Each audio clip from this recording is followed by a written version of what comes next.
Welcome to Euractiv's EU Tweets of the Week.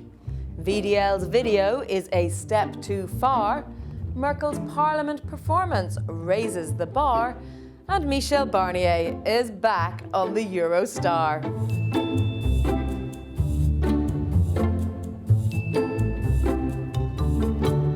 This episode is supported by the International Bromine Council. More about them later on.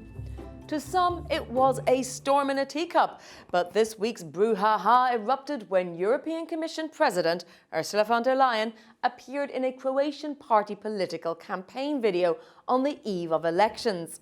Her private social media consultants really should have told her it was not a good idea, suggested Marine Khan.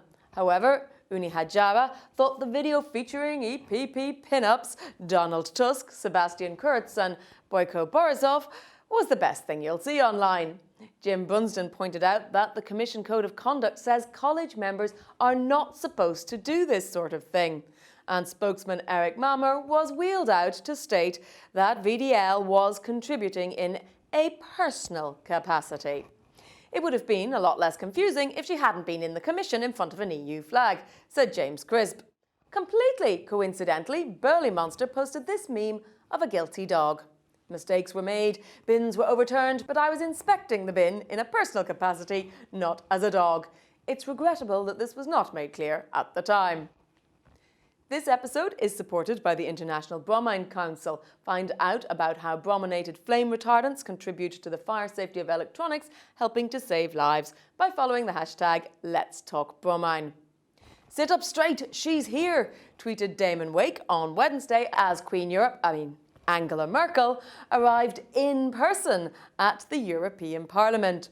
During her speech to MEPs, the German Chancellor said, "You cannot fight the pandemic with lies and disinformation. The limits of populism are being laid bare," a comment that met with massive support on Twitter. Gemeinsam, together, tous ensemble. This presidency has chosen to put one word at the core of its programme. Who wants to tell her that's 4 words? Quipped Martini Seltzemeyer. Doesn't matter. I love her, I love her, I love her, tweeted one perhaps over-enthusiastic supporter. Someone who probably doesn't love Angela Merkel is Boris Johnson, who told her that the UK would leave the EU on Australia terms if no deal is reached. Sports fans know that Australia rules is basically shorthand for no rules and an all-out punch-up, said Burley Monster. However, EU negotiator Michel Barnier looked positively chilled en route to London to continue his discussions with his British counterpart David Frost. "We are engaging constructively," he said, while Tatler had the news that Barnier and Frost had enjoyed an intimate fish dinner à deux. That's it for another week and indeed another season of EU Tweets of the Week. But never fear, we will be back on your screens in September with your weekly dose of gossip from the Brussels bubble Twittersphere.